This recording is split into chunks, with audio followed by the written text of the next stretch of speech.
যে জীবন বিলিয়ে দেওয়ার জন্য প্রস্তুত হয়ে মাঠে নামে, সেখান থেকে আল্লাহ ফিরিয়ে দিয়েছে তাদেরকে। সেই জীবন নিয়ে এত ভাবনার কি আছে? আপনি সৎ থাকেন, কাজ করেন, এখন আমি কাজ করে দেশের জন্য নিজেকে উৎসর্গ করব। আপনাদের এত লোভ কেন? তাতে করে আমার চাওয়াটা ছিল এনসিপি এমন এক রাজনৈতিক ধারা তৈরি করার চেষ্টাটা অন্তত করুক। রিফর্মের কথা যখন আসছে, বাংলাদেশের মানুষ রাষ্ট্রটাকে নতুন করে গড়তে চেয়েছে। যে মানুষরা 24-এর অভ্যুত্থানে জীবন দিয়েছেন, যারা শাহাদত বরণ করেছেন, তারা যে নতুন সংস্কারের বাংলাদেশ দেখতে চেয়েছিল, এই সংস্কারের কথা বিএনপি জামাত কোনো দল তাদের আলোচনার মধ্যে আর প্রধান করে তুলছে না, এমন অভিযোগ করেছেন জাতীয় নাগরিক পার্টির সদস্য সচিব আক্তার হোসেন। তার এই আক্ষেপটা আপনার কাছে কতটা আসলে প্রাসঙ্গিক মনে হচ্ছে?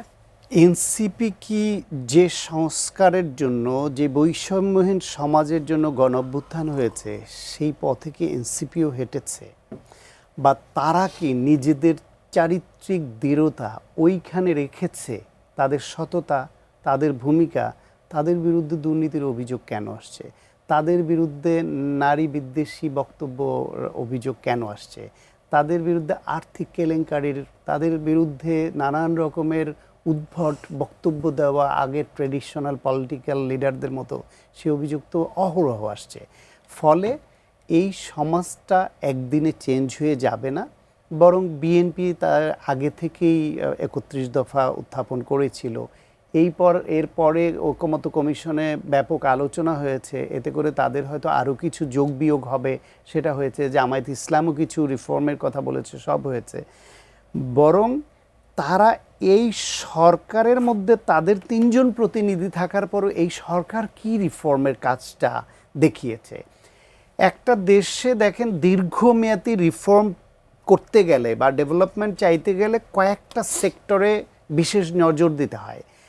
বাংলাদেশে শিক্ষা, স্বাস্থ্য এবং বিচার বিভাগ পলিটিসাইজ হয়েছে না, এবং এটা দীর্ঘমেয়াদী ক্ষতির প্রভাব তৈরি করে।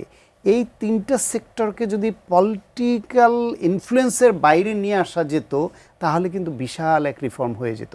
এই সরকার কি তাদের এই 1.5 বছরে শিক্ষা, স্বাস্থ্য, বিচার বিভাগে এই রকম রাজনীতিকীকরণের বাইরে আনার ন্যূনতম চেষ্টা দেখেছেন আপনি?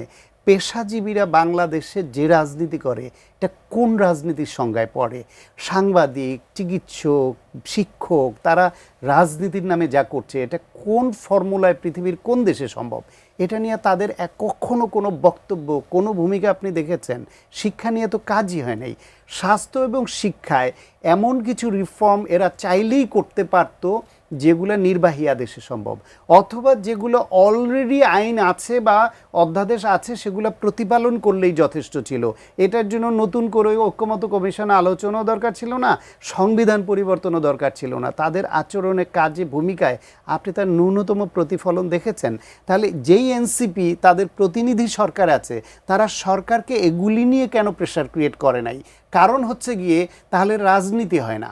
বিএনপির বিরুদ্ধে, জামাতের বিরুদ্ধে বা অন্যদের বিরুদ্ধে বললে এই রাজনীতির মাঠে একটা রাজনীতি করা যায় বক্তব্য দেওয়া।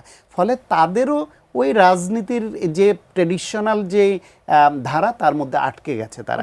এই এনসিপির কাছে আমার ব্যক্তিগতভাবে প্রত্যাশাটা এরকম ছিল যে এই ইয়াং জেনারেশন দুর্নীতিমুক্ত হয়ে আগাবে। যারা নিজের জীবন তুচ্ছ করে মাঠে নেমেছিল, গুলি খেয়ে অনেকে মরেছে, ও তো মারা যেতে পারতো ভাই।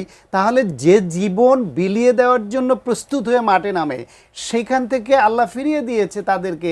সেই জীবন নিয়ে এত ভাবনার কি আছে? আপনি সৎ থাকেন, কাজ করেন, মনে করেন দেশের জন্য জীবন উৎসর্গ করতে গিয়েছিলাম, এখন আমি কাজ করে দেশের জন্য নিজেকে উৎসর্গ করব। আপনাদের এত লোভ কেন? তাতে করে আমার চাওয়াটা ছিল এনসিপি এমন এক রাজনৈতিক ধারা তৈরি করার চেষ্টাটা অন্তত করুক, যেটা দৃশ্যমান হোক। তাতে আমি বিএনপির সমর্থক, বিএনপিকে ভালোবাসি, কিন্তু আমি বলি আমি বিএনপিকে ভালোবাসি, বিএনপির সমর্থক, কিন্তু এই বিএনপি নিয়ে আমি হ্যাপি না। আমি আরো বেটার বিএনপি চাই। আমি এই জামায়াত ইসলাম, এই যে উগ্র ধর্মভিত্তিক রাজনীতি করে, এখান থেকে আর একটু লিবারেল জামাত হোক, অন্যান্যরা তাই হোক, আমি সেই রাজনীতির চেঞ্জ চাই সব সময়। সুতরাং আমি চেয়েছিলাম, যেহেতু এই দলগুলো চাপে পড়ছে না, সেই জন্য উদ্যোগও ওইভাবে দৃশ্যমান হয় না, অনেক সময় খুব ধীর গতি ডেভেলপমেন্টের।